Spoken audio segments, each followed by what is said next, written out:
Gamer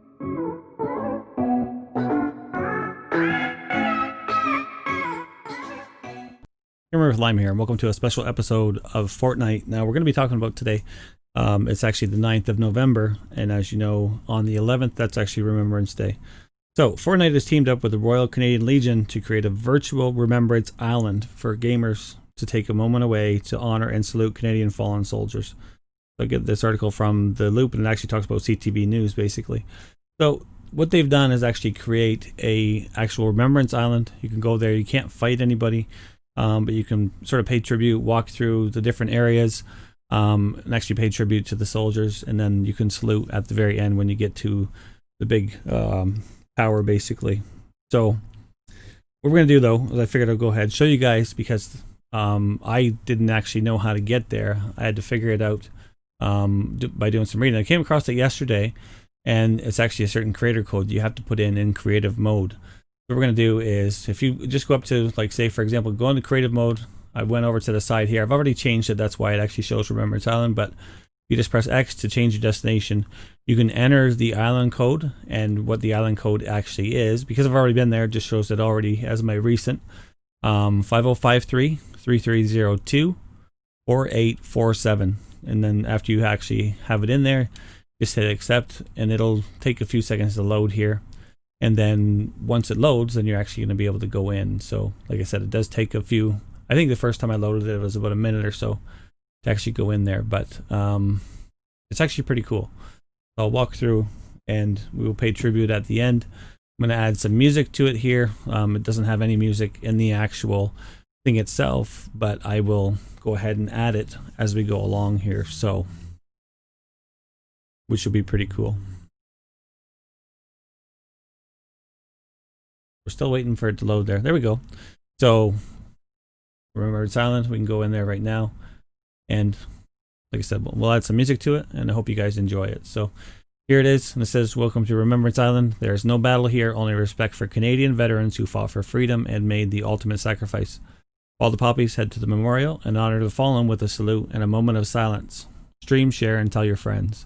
You got hashtag salute the poppy, and then obviously you can go ahead and support the Royal Canadian Legion. You can send donations or whatever you want to over to them. So basically, we're going to get started there. So we'll start the game, and we'll basically just walk through here. So hope you guys enjoy this.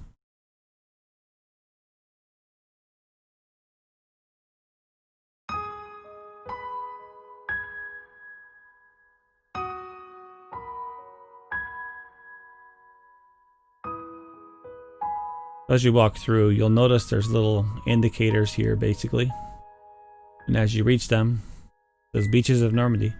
As you look here, that's actually what we are. There's the beaches of Normandy right here. Go ahead, and it says here, Germany invaded Western Europe in the spring of 1940, establishing formidable defense positions stretching from the Spanish border to Scandinavia. The shores of Fortress Europe were studded with mines, barbed wires, bunkers, artillery, machine gun nests, anti-tank walls, and thousands of troops. Establishing a beachhead Normandy was key to winning the war, and on June 6, 1944, known as history as D-Day, the Allies began their attack.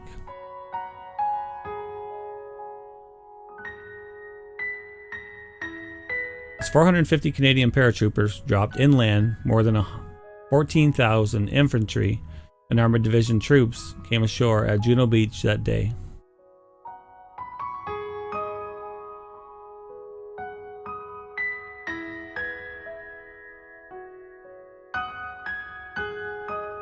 As you can see, we have like a nice view of the beach over there.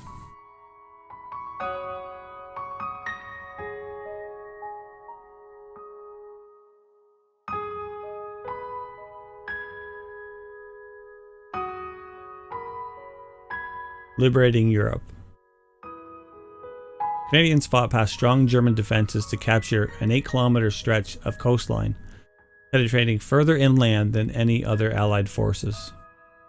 As days went on, Navy and Air Force support kept sea lanes clear and swept German warplanes from the skies over Normandy while troops pushed inland. Normandy was just the beginning of the end. It took 11 more months of battle to defeat the enemy. In all, 45,000 Canadians gave their lives in World War II. Another scenic outlook from here. You can see over top the beach. And the water. I think I took the wrong direction here.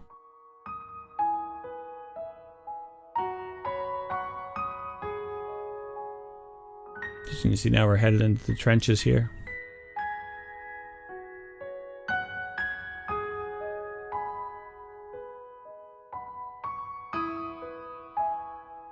World War I trench warfare. Canadian soldiers were introduced to dirt, disease, and death in the trenches of the Western Front in February 1915. It took another 3 years of battle and attrition to break through, accumulating in a series of offensives known as the 100 Days.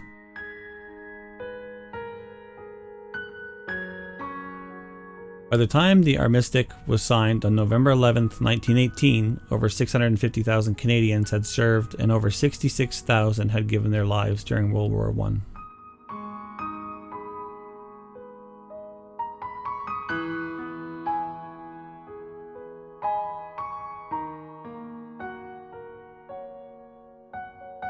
The Pool of Peace.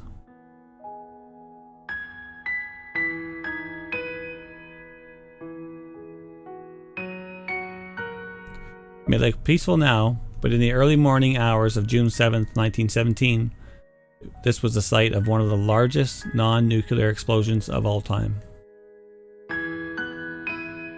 Beginning at 3:10 a.m., Allied forces detonated 19 enormous mines buried deep below German positions along a ridge outside Messines, I think that's how you pronounce it, France.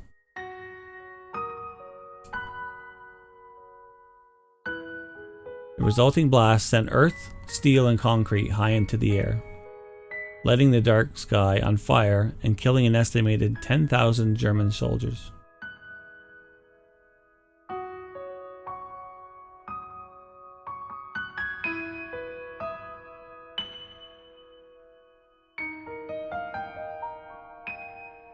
We just keep following the path where the poppies are and the lights.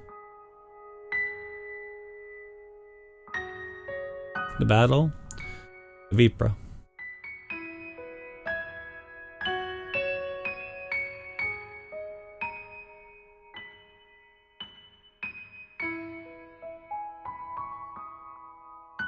World War I left whole towns in complete ruin. Canadians fighting in the Second Battle of Ypres in Belgium were greeted with the terrible scenes of destruction. Ypres is also where the Germans used poison gas for the first time and the first chance for inexperienced Canadian troops to distinguish themselves. Fighting to maintain the front around Ypres was fierce. Tired, sick, and gasping for air through soaked and muddy handkerchiefs, the Canadians held on. Canadians became known as a force to reckon with the cost was high. In just 48 hours, there were 6,035 Canadian casualties. More than 2,000 died.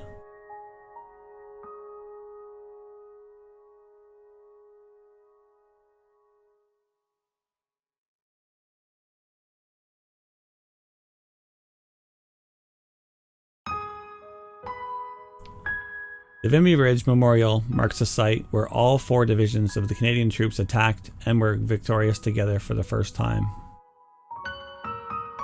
By mid-afternoon, through driving wind, snow, and sleet, Canadian divisions were in command of the whole crest of the ridge. Now the side of this is sort of cut off, but I think it's supposed to be 10,600. So the balance of the territory was taken within, I don't know if that's these days or those days or something, or something. But anyways, but fighting was hard and costly. 10,600 brave Canadians were casualties of the battle at Vimy. This memorial stands for all who sacrificed. It is here we pay silent tribute at the 11th hour on the 11th day of the 11th month. You can see all the gravestones with the poppies.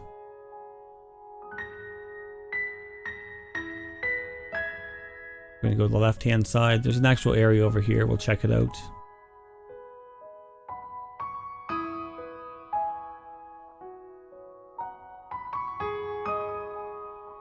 Defending Hill 355. After World War II, the Korean Peninsula became a lightning rod for communist and democratic interests. Tension grew and North invaded South on June 25, 1950. While diplomacy proved unsuccessful, the United Nations Security Council voted to employ force in defense of peace and freedom. Control of the 38th parallel changed hands several times before ceasefire negotiations turned the conflict into a war of patrols and hotspots. One such hotspot was Hill 355, a strategic point above front lines and supply routes. Every Canadian battalion in Korea spent time here at some point. Canadians fought several major battles over Hill 355, taking heavy losses but holding their ground. In total, 516 brave Canadians were lost in Korea. We're done this area here. We're going to go to the opposite side. We can check out another area for you guys.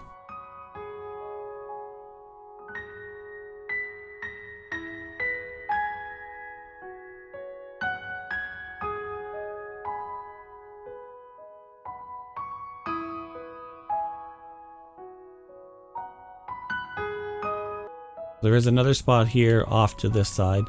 I believe that the teleporter was supposed to take us to over here. It did for me the first time. The second time after that, it didn't exactly work the way it was supposed to.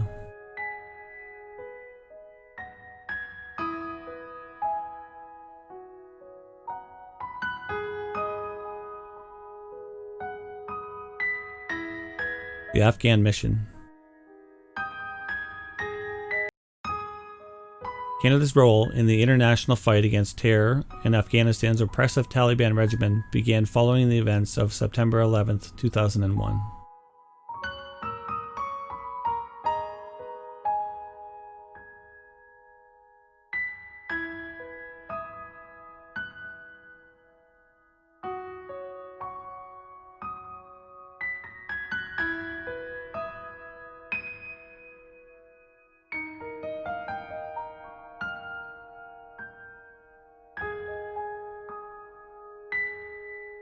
The Canadian mission officially ended in March 2014. In all, 158 Canadian Armed Forces members died to help restore peace and freedom to Afghanistan.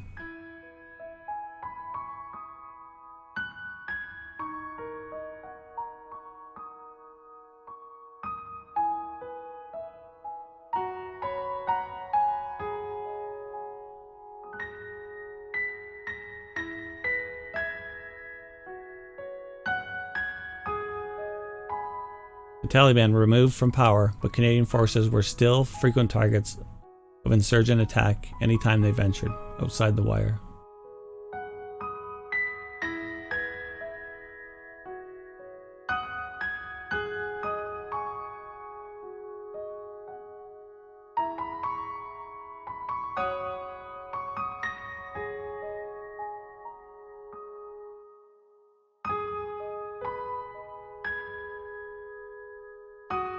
Salute to honor the fallen.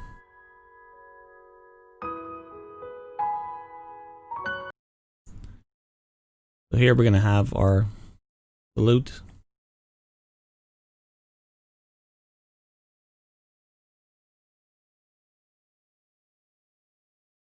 Then we will have our 1 minute of silence.